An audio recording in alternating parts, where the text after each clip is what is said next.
রাজ্যে চুরির ঘটনা নতুন নয়, কিন্তু এক আশ্চর্যজনক ঘটনা ঘটল।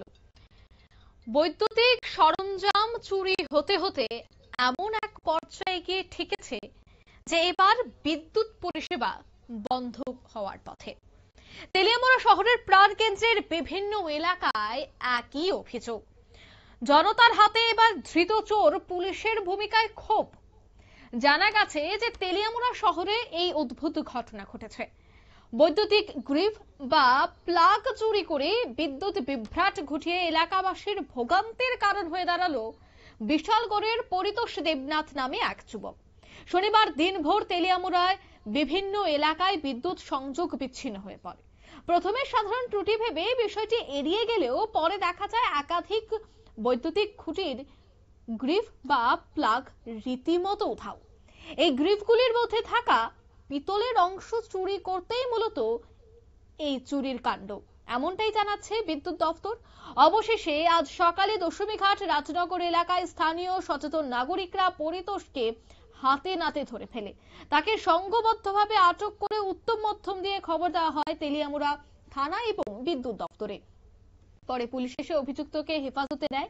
এলাকাবাসীদের দাবি, পরিতোষ একজন নেশাগ্রস্ত যুবক এবং নেশার টাকা জোগাড় করতে সে পিতল জাতীয় ধাতব চুরি করতে এবার এই পথ বেছে নিয়েছে। চিনেমাটির তৈরি বৈদ্যুতিক গ্রিফে থাকা পিতল বিক্রি করে সে অর্থ উপার্জনের চেষ্টা করছিল বলে অনুমান। এই ঘটনায় তেলিয়ামুড়া শহরের নিরাপত্তা ব্যবস্থা নিয়েও প্রশ্ন উঠছে। কি বলছেন সংশ্লিষ্টরা, শোনাবো।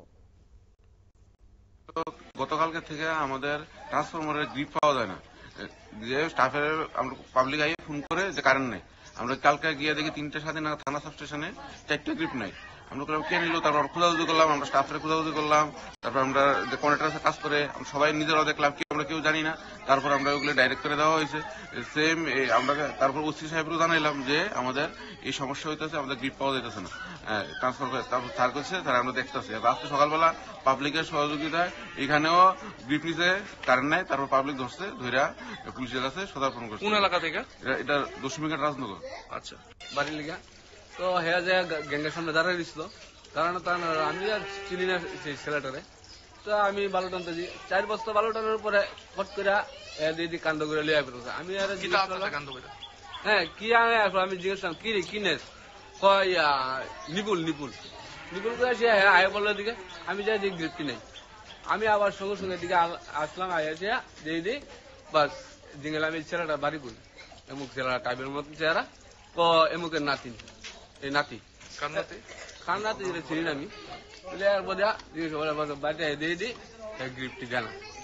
হ্যাঁ আমি কোন আনছি গ্রিপটি, এরপর এরপর পাইছি। মানে বাড়ি থেকে নাম টাম জানছেন না? নাম চিনি না আমি। আপনারা শুনলেন তাদের এই বক্তব্য। এবার প্রশ্ন হচ্ছে যে বিদ্যুতের সমস্ত সরঞ্জাম চুরি করে নিয়ে যাচ্ছে চোরের দল।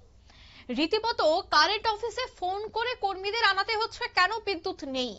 আর যখন কর্মীরা এসে দেখছেন যে গোটা এলাকার বেশ কয়েকটি জায়গায় গ্রিফ নেই, অর্থাৎ বৈদ্যুতিক সরঞ্জাম তুলে নিয়ে যাওয়া হয়েছে, খুলে নিয়ে যাওয়া হয়েছে, যার জন্যই বিদ্যুৎ পরিষেবাকে পৌঁছাচ্ছে না বাড়ি বাড়ি। তবে প্রশ্ন, কি করছে পুলিশ? একদিকে যখন বাড়িঘর দোকানপাটে মূল্যবান জিনিসপত্র চুরি করে নিয়ে যাচ্ছে চোরের দল, সে জায়গায় চোরের মূল মাস্টারমাইন্ড তো দূরের কথা, সাঙ্গপাঙ্গদেরও গ্রেফতার করতে পারছে না পুলিশ। সেই জায়গায় মারাত্মক চুরির কাণ্ড এবার সোজা বিদ্যুৎ পরিষেবা নিয়ে এবার প্রশ্ন তুলে দিল। এবার চোর তাদের আস্তানা এতটাই গেড়েছে যে তাদের সাহস এতটাই বেড়েছে, পুলিশ থেকে তারা এতটাই আশকারা পাচ্ছে, তারা এবার কারেন্টের সামগ্রী চুরি করতেও দ্বিধা হচ্ছে না, কারণ তারা জানে যে তারা পার পেয়ে যাবে। তবে পুলিশ কি করছে? তাদের পেট্রোলিং এর জন্য যে বাইক প্রদান করা হয়েছে সরকারিভাবে, সেই বাইক কি শুধুমাত্রই টিফিন খাওয়ার জন্য ব্যবহার করা হচ্ছে, নাকি এই বাইকে পেট্রোলিং করার জন্য তাদেরকে দায়িত্বটা দেওয়া হয়েছিল, এই বাইকটা দেওয়া হয়েছিল? যদি তারা সঠিকভাবে পেট্রোলিং করত, তাহলে এই ধরনের চুনোপুটি চোরদের কেন গ্রেফতার করতে পারছে না পুলিশ? প্রশ্ন গোটা রাজ্যের। নিয়ে নিচ্ছি ছোট্ট একটি বিজ্ঞাপন বিরতির, সঙ্গে থাকুন।